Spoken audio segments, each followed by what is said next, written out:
bring in Congressman Ted Yoho. Sits on the House Foreign Affairs Committee and chairs the subcommittee on Asia and the Pacific. A Florida Republican we often go to for times like this. You and I have been talking regularly over the last few weeks. So I want to bring you on to just handicap, if you will, the next few hours. What happens? We know that the two leaders will meet for 2 hours with an interpreter. That seems like a long time. It does, Harris, and it's like you started off this segment talking about the historic moment that we're entering in right now. This is, I mean, I can't overemphasize how monumental this is. First time a U.S. president with a North Korean leader to sit down to negotiate, hopefully, a denuclearization and a peace treaty and peace on the Korean Peninsula. This is huge, and this, if we can do this in the 21st century, we can figure out how to do other conflicts that may arise in the future peacefully. And this, I can't tell you, overemphasize how huge this is. The rhetoric going in, and including some of the optics, Congressman, of Kim Jong-un hanging out at a nightclub in Singapore. Yeah. I'm guessing that doesn't often happen because it's making worldwide news. Probably not. But the optics and the talk going in, what is significant? What are you watching for? What are you hearing? What's catching your attention? Well, I think the biggest thing is just that it's happening. You know, you look at where we were a year ago and then 6 months ago and then just a couple of weeks ago, that it's happening, and it's an icebreaker. President Trump, I think, is doing a great job the way he's negotiated this so far, a strong stance. He's negotiating from a stance of strength and not from one of weakness, not one of strategic patience. And moving forward, there'll be the talks about denuclearization. And of course, ultimately, you got to find out what they want and what we're willing to give. And Kim Jong-un has in his hands to change the course of North Korea, certainly for the better and for the Korean Peninsula. And he could make a historical move here that would last well beyond his years. It would be written about in the history books.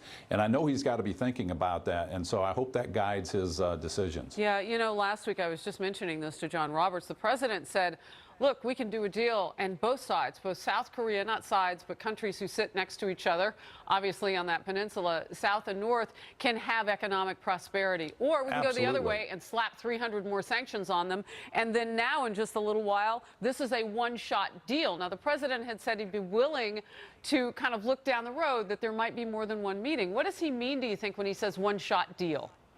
Well, I think anytime, especially somebody like President Trump, when you're in negotiations, you got to be willing to walk away. If you're not willing to walk away, you wind up giving up too much. And I admire him for doing that. We've done real estates in the same way, you know, in our personal lives. You got to be willing to walk away. And if the other side knows that, they pay attention a little bit stronger.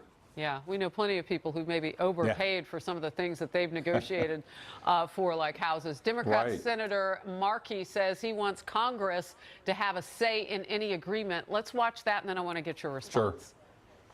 Part of this negotiation will also be an ending of the Korean War, which is something that goes all the way back to 1953. So I think it would be wise for the president to come to Congress to ensure that there is a ratification of any agreement. Congressman, can the politics on Capitol Hill be put aside to ratify an agreement? I absolutely think it can, you know, and it's like he brought up, you know, all we have is an armistice that was negotiated in 1953, so there's not a finality to it.